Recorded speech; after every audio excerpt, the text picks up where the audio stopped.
Fé na história, quando o cristianismo entra na política, quando a política entra no cristianismo, afinal de contas, que história é essa?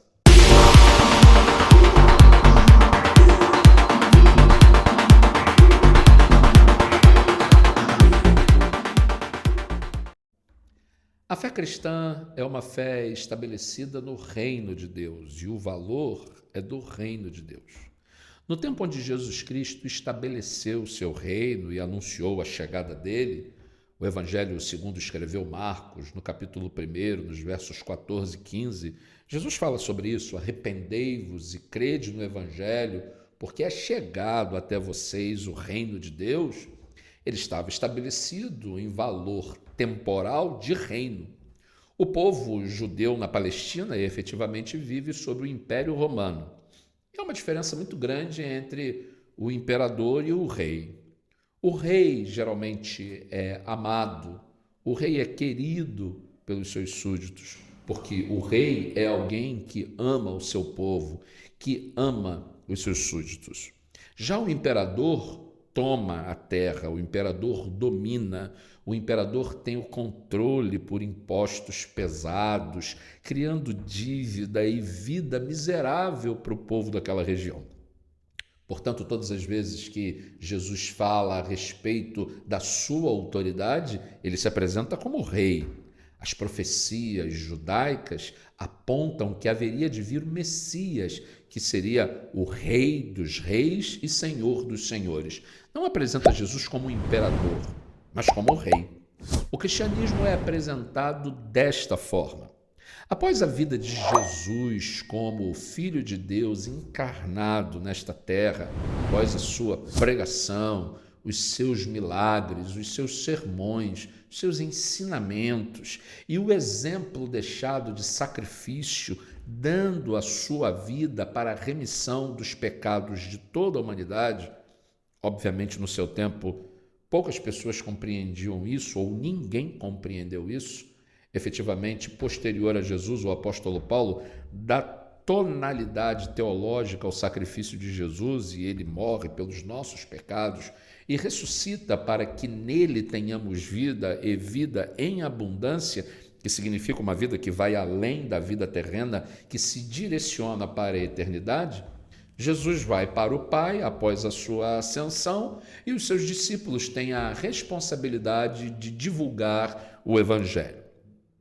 Esses seus discípulos são perseguidos, em primeiro lugar, pelo povo judeu, já que havia uma incongruência de princípios e valores, talvez até de narrativa entre judeus e cristãos, que não conseguiam conferir juntos a leitura do texto sagrado, que não conseguiam ter uma hermenêutica equilibrada entre eles. Veja, eles precisam se separar e rompem. Há uma perseguição dos judeus contra aqueles que são chamados os do caminho, o primeiro nome antes de serem chamados cristãos em Antioquia. Isso mesmo, eram chamados os do caminho. Esse grupo rompe com a autoridade judaica e são perseguidos por eles, os do caminho. As autoridades judaicas efetivam o primeiro mártir do cristianismo. Nós estamos falando do diácono Estevão, que é apedrejado por pregar o nome de Jesus Cristo. Tempos depois, os cristãos são perseguidos também pelo Império Romano. A briga entre judeus e romanos causa distúrbio no império. Logo, o império passa a perseguir esse grupo. O judaísmo é uma religião autorizada pelo Império Romano. É uma religião lícita no primeiro momento. O cristianismo não. O cristianismo é visto com desconfiança porque a autoridade legal quer cercear a liberdade de culto dos cristãos. Por alguns motivos. Em primeiro lugar, eles não prestam honra ao imperador. Esse é o primeiro motivo que causa espécie, que causa espanto no Império Romano. O imperador deseja ser idolatrado, o imperador espera ser bajulado e o cristianismo não aceita bajulação, culto, adoração de quem quer que seja a não ser Jesus. Não há a possibilidade de mistura do cristianismo com bajulação, com idolatria a outra pessoa que não Jesus. O culto a Jesus não pode parar, no centro do culto não há espaço para outra pessoa, não há espaço para outra autoridade, porque debaixo do céu nenhum outro nome há dado entre os homens pelo qual devamos ser salvos. Assim criam os cristãos primitivos. Portanto, era um problema diante do Império Romano. Na sequência, outras questões causavam dificuldade entre a igreja cristã e o Império Romano.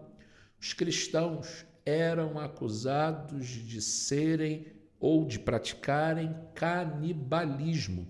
Veja você, quando os cristãos se reuniam para celebrar a ceia do Senhor, eles seguramente se remetiam às falas do apóstolo Paulo. Paulo dizia assim: porque eu recebi do Senhor o que também vos ensinei, que o Senhor Jesus, na noite em que foi traído, tomou o pão, o partiu, deu graças e disse: tomai, comei, isto é o meu corpo partido por vós. Paulo dizia ainda: semelhantemente, depois de cear, tomou o cálice, dizendo: este cálice é o novo testamento do meu sangue. Fazei isso todas as vezes que beberdes em memória de mim. No Império Romano, as pessoas diziam: esses cristãos, eles comem a carne de um tal Cristo e eles bebem o sangue de tal Cristo. Eles bebem e comem, bebem sangue humano e comem carne humana. Eles têm hábitos estranhos, precisam ser erradicados do nosso meio. Os cristãos eram perseguidos também porque eles eram acusados de não ter Deus nenhum. Hoje nós chamamos de ateísmo do século XIX para cá, mas à época eles eram criticados por não terem deuses. Apesar de prestarem culto, não tinham uma imagem de um Deus, e os romanos acreditavam que eles não eram de confiança, porque não acreditavam em divindade nenhuma, na hora da calamidade não tinham a quem recorrer, e mais, os romanos diziam: a causa das pestes, das pragas, das fracas colheitas no Império Romano são desses cristãos que não adoram a Deus nenhum. Veja, obviamente, os cristãos adoram o Senhor Deus Todo-Poderoso, Criador do céu e da terra, mas dele não se tem imagem. Portanto, os romanos o julgavam mal. Ainda há um outro motivo de crítica aos cristãos. Eles eram acusados de fazerem relacionamento conjugal com familiares, com irmãos. Eles eram acusados de incesto, veja, porque eles casavam irmãos com irmãos.